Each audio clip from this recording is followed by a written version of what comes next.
Hi, Dr. Reagan Robertson, CCO of Productive Dentist Academy here, and I have a question for you. Are you finding it hard to get your team aligned to your vision, but you know you deserve growth just like everybody else? That's why we've created the PDA Productivity Workshop. For nearly 20 years, PDA workshops have helped dentists just like you align their teams, get control of scheduling, and create productive practices that they love walking into every day. Just imagine how you will feel when you know your schedule is productive, your systems are humming, and your team is aligned to your vision. It's simple, but it's not necessarily easy. We can help. Visit productivedentist.com/workshop. That's productivedentist.com/workshop to secure your seats now. Well, starting from the point that your business is built to do one thing and one thing only, and that is to provide a return on investment for you as well as a lifestyle of your choice. Think about that again. Your business is designed to provide owner profits and lifestyle. Otherwise, seriously, you could sell it and go work as an associate once again, be highly productive, bring home a great paycheck, and not have to deal with a headache. So what do we need to do in order to poise this business to provide that one thing, to give you your best life today and prepare you to someday walk away financially free? Welcome to Investment Grade Practices Podcast, where we believe private practice dentists deserve to get the lifestyle today while building an asset for tomorrow. Join your host, Victoria Peterson, to design the practice of your dreams and secure your financial independence. Let's get started.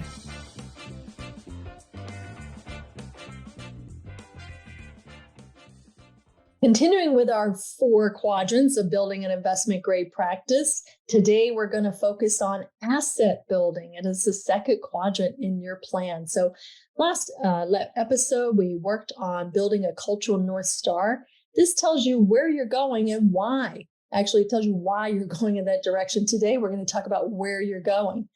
So if you don't know where you're going, well, you just better enjoy the ride because you're never going to get there. There's some really cool research that put some people inside a round dome building.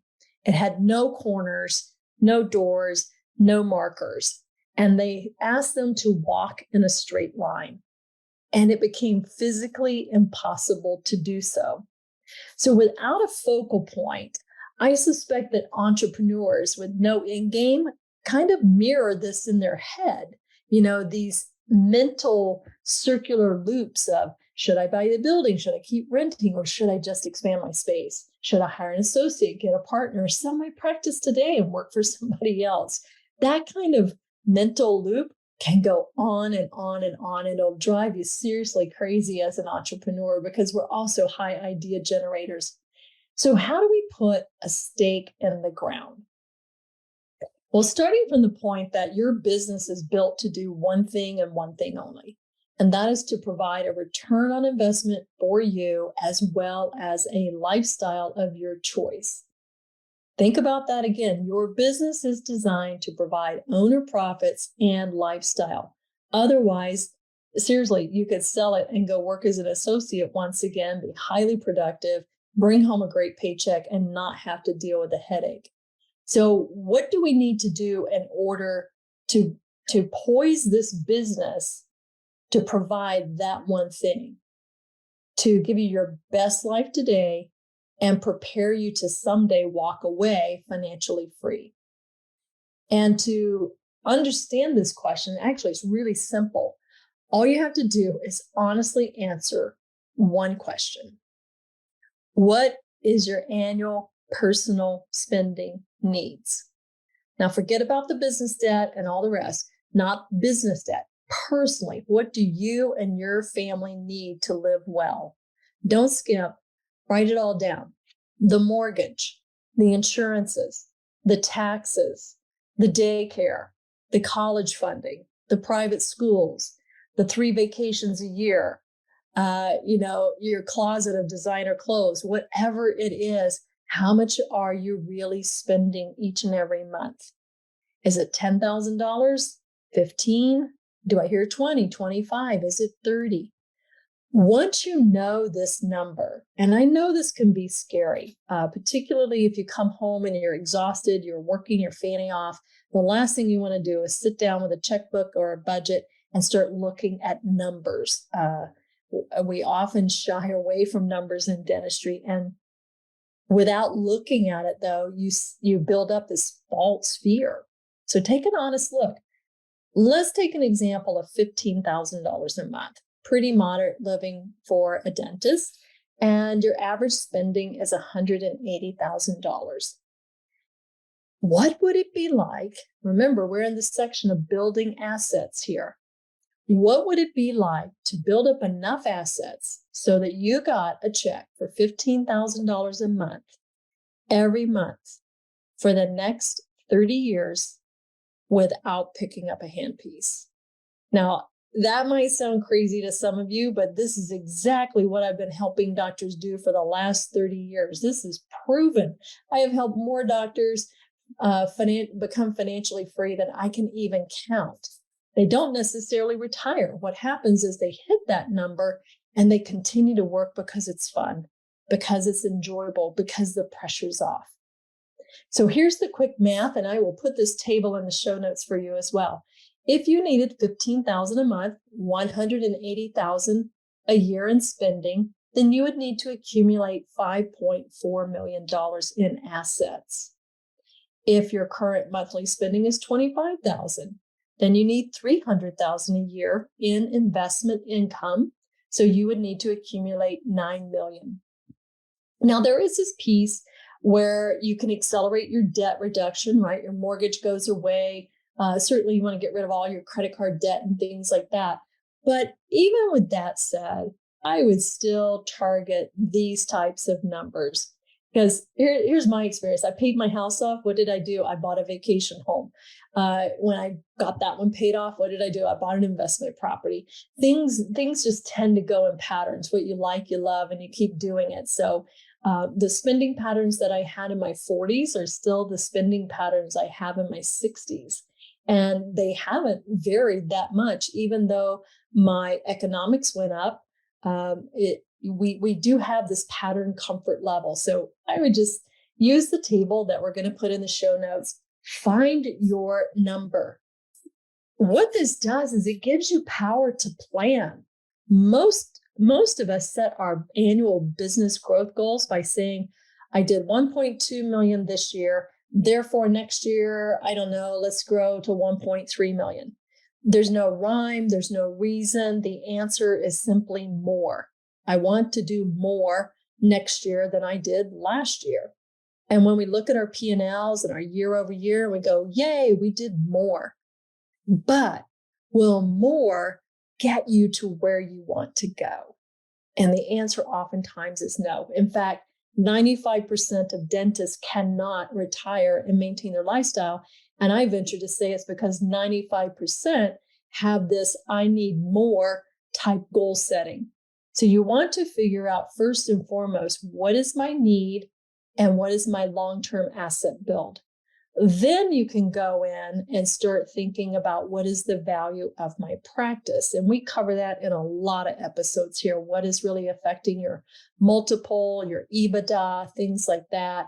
I'll also put up a link that you can go in and estimate your practice value. For many doctors, that's going to be their number one asset. But if you do it right and you're growing at a rate of, our average client over the last 15 years has grown on average 27% year over year. And when we set up our financial freedom calculator and our practice value calculator, we actually set it at about 12% because that rate of growth is more than twice what the average dentist grows. So go on, check out the practice value, and you can see over the next 5 years, growing your practice using investment grade practice methodologies, how far you will go in just 5 years compared to business as usual. So we're on module number 2, step number 2 of building an investment grade practice, asset building. We started out with building your cultural North Star and in the assets. So there's the number one thing that you can do today is to focus on your EBITDA, your net profits. And if you've not had your CPA organize your chart of accounts so that it's easy to see all of your spending, and then the EBITDA, that's a financial term. That's why CPAs don't always set it up that way. It's not an accounting term.